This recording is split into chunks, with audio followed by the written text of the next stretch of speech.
What's going on, guys? Dare here with Fantasy Football Advice, coming at you with another fantasy football video. Today, it's Saturday. We're going through the wide receiver starts and sits for week 11 of the NFL season. As per usual, we're going matchup by matchup. We're going to let you know which guys are poised for big games and which ones you should probably leave on the bench. Before we do though, if you finish this video and you're still unsure who to start, go ahead and take a look at our rankings available on our website, thefantasyfootballadvice.com. Link for that's in the description. Whoever's ranked ahead of the other player, that's the guy that we would recommend you start. But without further ado, let's get into the matchups. The first game we have is the Detroit Lions versus the Dallas Cowboys, and the big news here is Matthew Stafford and his health. His fractures in his back and has now been officially ruled out, which leaves Jeff Driscoll taking over at the quarterback position, an obvious downgrade for a lot of the receiving weapons on this team, mainly Marvin Jones and Kenny Golladay, the only two of which you were actually going to start. They both get a bump down, but remember, this is against a good defense already. Dallas Cowboys, they don't make a ton of mistakes. So whereas Kenny Golladay is typically a wide receiver 1, and Marvin Jones, who'd been playing well recently, had bumped himself up to a back-end wide receiver 2 high-end flex, he's now getting a bump down to like a wide receiver 3 flex, and Kenny Golladay is a wide receiver 2, a high-end wide receiver 2 at that. On the other side of the ball, this game has a 47-point over-under. Dallas is expected to win by 6.5. Needless to say, plenty of points to go around for Dallas, which has Michael Gallup and Amari Cooper in their usual spots, which is wide receiver 1 and back-end wide receiver 2. So not much more to say about that, so we'll get into the next one. The next matchup we have is the Indianapolis Colts versus the Jacksonville Jaguars. The biggest news here is Nick Foles is finally returning from IR. So what does that mean for the Jacksonville Jaguars passing weapons? They've been pretty good up to this point. DJ Chark, obviously the better option. Well, at this point, it's got to be an upgrade overall. Gardner Minshew has not been playing as well as he had been during the beginning of his tenure. And while it's probably more of an upgrade for a player like D.D. Westbrook than it would be for Chark, overall, it's going to be good for all of the weapons on this roster. D.D. Westbrook, he's still going to be ranked as more of a flex, if anything, and DJ Chark, he's going to be in that wide receiver 2, back-end wide receiver 1 range with a bit of volatility. For the Colts, T.Y. Hilton, he's been ruled out, which means Zach Pascal is the only other receiver on this team that you really want to try to get in the lineup. For Pascal, we still have him ranked as a flex, and there's nobody else on this roster that we're really interested in fitting into our lineups. Moving on, though, we have the Buffalo Bills. They're on the road. It's a 40-point total, and it's against the Dolphins. The Dolphins, of course, they suck on defense. They're ranked 31st against the pass, 30th against the run. So needless to say, the Bills should have no problem putting up points. It's just difficult to say exactly where the ball is going to go and if the game script is going to be in their favor in the fourth quarter. Of course, if they're blowing them out, it's going to lead to more rush plays, versus if it's more competitive, it's going to lead to more passing plays. Considering the Dolphins have been playing a lot more competitive lately, I would lean more on the side of this being a more competitive game. So John Brown, he's a high-end wide receiver 2 in our book. You're obviously playing with fire starting any other Bills receiver, but Parker, I know he's been a guy that desperate teams have been able to use recently, but it's not a great matchup for him. Normally he's a flex type of guy, but remember, the Buffalo defense is really good, especially against outside receivers, and that's exactly what Devontae Parker is in this matchup. So if you can, leave him on the bench, but that's about it for playmakers at the receiver position, at least in this matchup. So we'll move into the next one. Denver Broncos versus Minnesota Vikings, and a matchup that's not all that interesting. It will have a lot of fantasy implications. There are injuries on both sides of the ball for Minnesota. Adam Thielen's injured, so we're going to be relying a bit more on Diggs. He's a high-end wide receiver 2, who would likely be ranked higher if it was a more comfortable matchup, but Diggs himself has not been having a great stretch recently, even with the absence of Adam Thielen. In the past 2 games, he's had a total of just 10 targets, catching only 4 of them for a combined 53 yards. So even though he's the only man in town, consider him a high-end wide receiver 2 in this one. We're hoping for a bounce-back game from him. However, against this defense, it may not be 100% likely. On the Broncos side of things, Courtland Sutton, he's in a similar situation. His quarterback's hurt, so there's no Joe Flacco. He's been much more productive, though, through the past couple of games, so expecting a top 20 performance from him is more likely than it is not. So if you have him, fit him into your lineup as more of a wide receiver 2, and that's a spot you can feel comfortable doing that. Moving on to the next matchup, though, Saints versus Buccaneers. Chris Godwin, Mike Evans, these guys are going to be borderline top 5. You're locking them in every week, and you don't have to think too much about it. And it's a pretty simple matchup all the way around, because on the other side of the ball, the only player that we're interested in starting is Michael Thomas, who in this matchup should be no surprise. We have him ranked as the number 1 wide receiver on the entire week. Okay, so Michael Thomas, number 1 of all receivers ranked this week. Chris Godwin, Mike Evans, basically top 5 guys themselves. In the next matchup, we have the Washington Redskins versus the New York Jets, 2 teams that have been playing very, very poorly. Not excited about any of the weapons in this game, so if you can avoid using any, that's preferable. It is a revenge game, however, for someone named Jamison Crowder. This is one of those times the revenge game theory I'm not really buying into because Sam Darnold's been quite pitiful.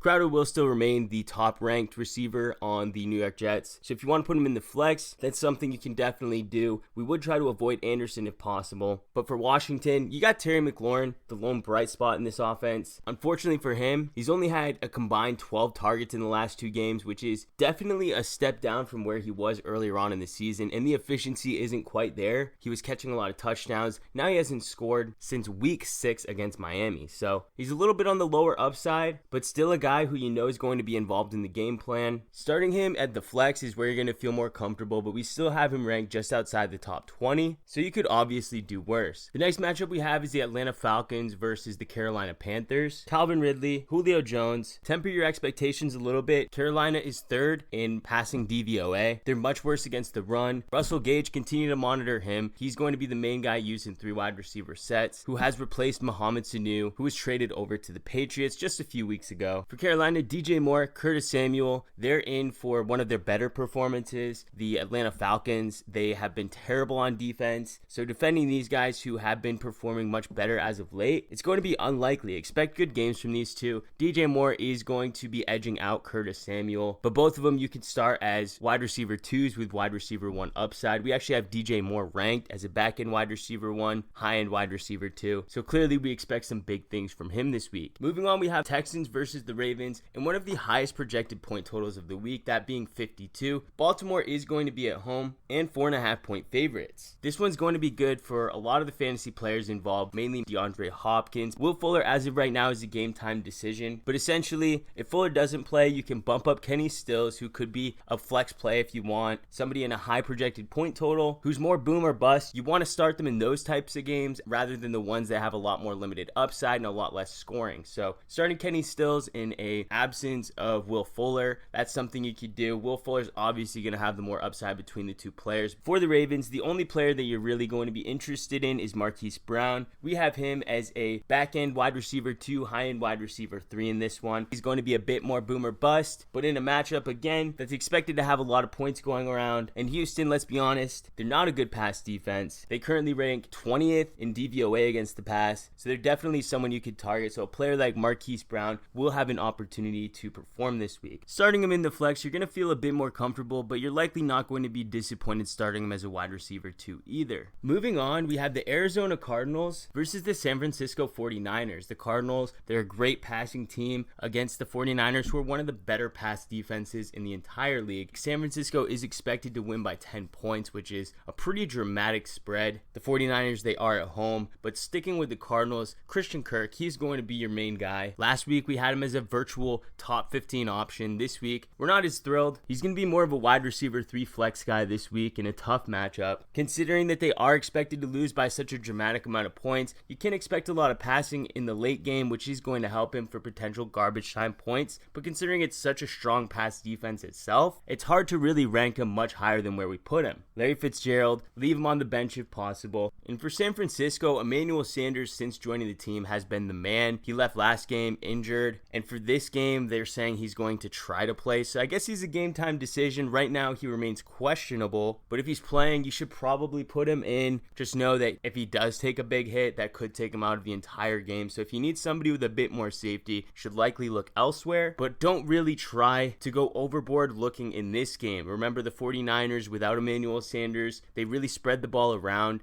not too much to one receiver outside of Kittle. And Kittle himself, he remains doubtful this week too. So it's going to be Deebo Samuel, it's going to be Dante Pettis, it's going to be Marquise Goodwin, and neither of those 3 guys am I going to feel confident putting in my lineup this week, even against a soft Arizona Cardinals matchup. Raiders versus Bengals, and Ryan Finley took the start over Andy Dalton last week, and presumably will do again the same this week. Now, he did not look good whatsoever. At 30 pass attempts, he only had about 160 yards, a touchdown, and an interception, but he looked absolutely terrible, and even against a soft Raiders pass defense, it's going to be hard hard to trust these guys. So they're getting a bump down in the rankings. Tyler Boyd, we have outside the top 30. Auden Tate, we have outside the top 40. So even in a soft matchup, you're avoiding these players. But for the Raiders, though, it's a different story. You can start Tyrell Williams. He hasn't been performing as great as he typically was earlier in the season. Darren Waller's also taken a bit of a step back, and the leading receiver on this team has been Hunter Renfrow. But believe us, we're not really going there. Tyrell Williams, he is going to be a start. Back-end wide receiver 2, high-end wide receiver 3. Obviously, there's going to be some volatility if the Raiders do end up having a big lead. The passing game isn't going to be needed as much. So for a volatile player, something to keep in mind. But we're still starting Waller. We're still starting Tyrell Williams. Hunter Renfrow, though, while he has been playing well, don't fall into the trap of chasing fantasy points. Moving on to a more exciting matchup, we have the New England Patriots versus the Philadelphia Eagles. The Philadelphia Eagles, very susceptible to being beat through the air. So Mohamed Sanu,